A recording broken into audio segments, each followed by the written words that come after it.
মাত্র 1 কাপ গমের আটা দিয়ে সম্পূর্ণ চিনি ছাড়া একেবারে দোকানের মতো লোভনীয় স্বাদের এই মিষ্টিগুলো ঝটপট কোনো রকম ঝামেলা ছাড়াই খুব সহজে এভাবে একবার বানিয়ে খেয়ে দেখুন। আর একবার বানিয়ে কয়েকদিন ধরে রেখেও এগুলো খেতে পারবেন। আর সেজন্য প্রথমেই আমি এখানে 1 কাপ পরিমাণ আটা নিয়েছি। এমনি যে গমের আটাগুলো সাধারণত হয় সেই আটাই আমি নিয়েছি। এবারে চালনির মধ্যে দিয়ে সম্পূর্ণ আটাটা আমি এখানে চেলে নেব। তবে এক্ষেত্রে আপনারা যে কোনো ব্র্যান্ডের আটাও ব্যবহার করতে পারেন। আর দেখুন চেলে নেওয়ার ফলে এর থেকে কিন্তু ভুসিগুলো এরকম আলাদা হয়ে গেল। তাই অবশ্যই গমের আটাটা এইভাবে একটু চেলে নিতে হবে। এবারে এখানে একটা স্টিলের বক্স নিয়েছি আর বক্সের মধ্যে সামান্য একটু ঘি খুব ভালোভাবে এরকম 4 সাইডে ব্রাশ করে নিচ্ছি। এই বক্সটা পরে আমাদের মিষ্টি তৈরিতে কাজে লাগবে। তো এটা এখন সরিয়ে রাখছি। এবার একটা কড়াই নিয়েছি আর গ্যাসটা অন করে দিয়েছি। কড়াইটা একটু গরম হয়ে গেলেই একদম সিম আঁচে রেখে আগে থেকে চেলে নেওয়া আটাটা এই কড়াইয়ের মধ্যে নিয়ে নেব। এবারে শুকনো কড়াইতে প্রথমে আটাটা একটু ভালো করে নেড়ে চেড়ে নেব।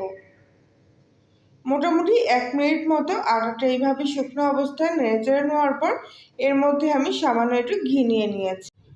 আর যে কাপে আমি আটা নিয়েছিলাম সেই কাপেরই 3 ভাগের 1 ভাগ পরিমাণ ঘি আমি এই বাটিটার মধ্যে করে নিয়েছিলাম। তো সম্পূর্ণ ঘিটা আমি আটার মধ্যে দিয়ে খুব ভালো করে এইভাবে নাড়াচাড়া করে নেব। ঘিটা মোটামুটি একটু এর সাথে মিশে গেলে এবার এর মধ্যে আমি একটু সাদা তেলও ব্যবহার করব। কেননা শুধু ঘিতে করতে গেলে একটু অনেকটা পরিমাণ ঘি লাগে, তাই খরচাটা একটু সাশ্রয় করার জন্য আমি সামান্য একটু সাদা তেল এখানে নিয়েছি।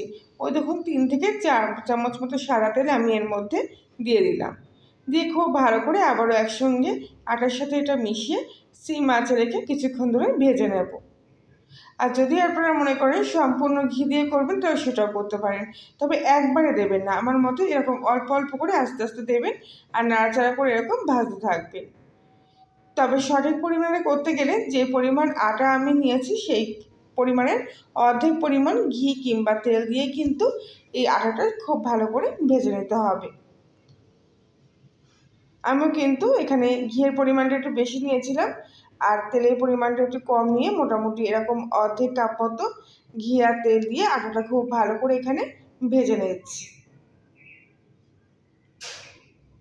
কিছুক্ষণ আস্তে আস্তে ভাজার পর দেখবেন এর মধ্যে কিন্তু কালারটা অনেকটা চেঞ্জ হয়ে আসবে আর টেক্সচারটাও ঠিক এরকম ঝুরঝুরে মতো হয়ে আসবে আর কিছুটা এরকম দানাদার মতো।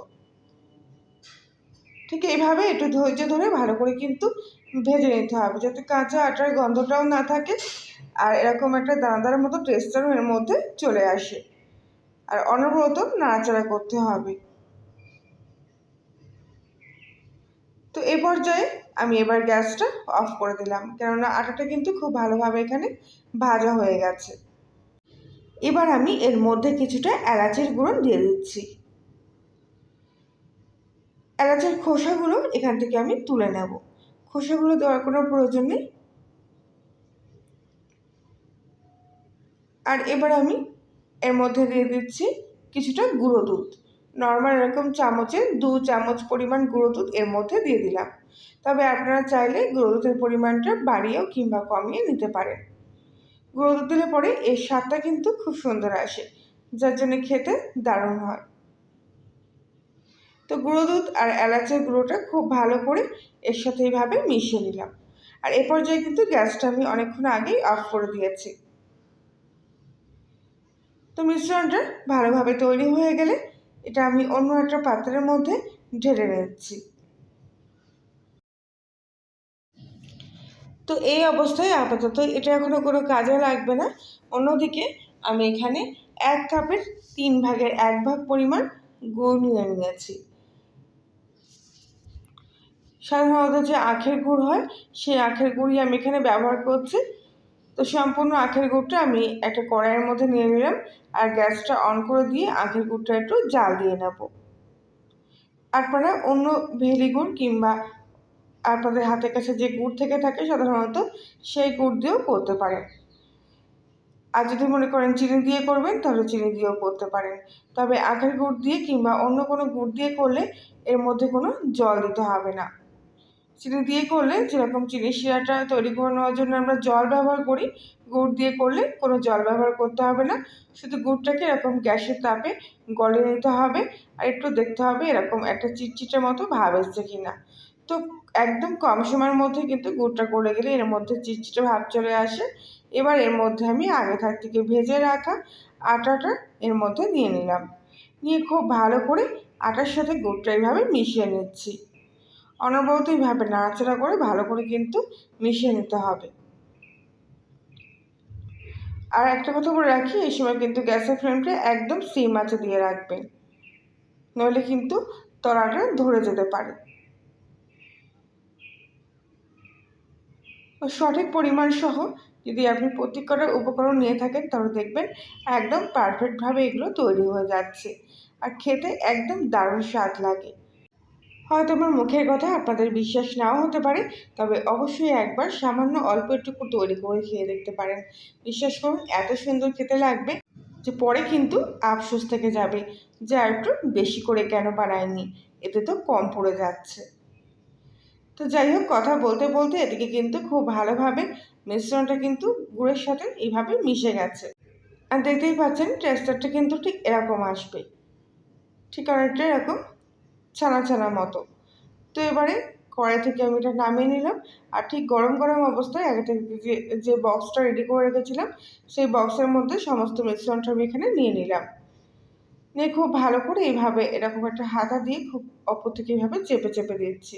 তবে হাতাটার বড় সাইজের বলে অসুবিধা হচ্ছে, সেই চামচ দিয়ে এইভাবে আমি কোনাগুলো খুব ভালো করে চেপে চেপে ট্যাপ ট্যাপ করে দিচ্ছি। খুব ভালোভাবে এটা বক্সের মধ্যে এরকম সেট করে দেওয়ার পর এটা আমি কিছুক্ষণের জন্য পুরোপুরি ফ্রিজ আপ করে দেবো। তাহলে দেখবেন এরকম আর শুকনো শুকনো টেক্সচারটা একদমই থাকছে না। ফ্রিজের মধ্যে 20 মিনিট মতো আমি এভাবে রেখে দিয়েছিলাম, আর দেখুন এর মধ্যে কী সুন্দর সন্দেশটা একদম তৈরি হয়ে গেছে। এবার আমি সন্দেশটা এখান থেকে আনবক্স করে নিচ্ছি, আর দেখতেই পাচ্ছেন কী সুন্দর একদম পুরো কালারটাই কিন্তু পুরো চেঞ্জ হয়ে গেছে সন্দেশের।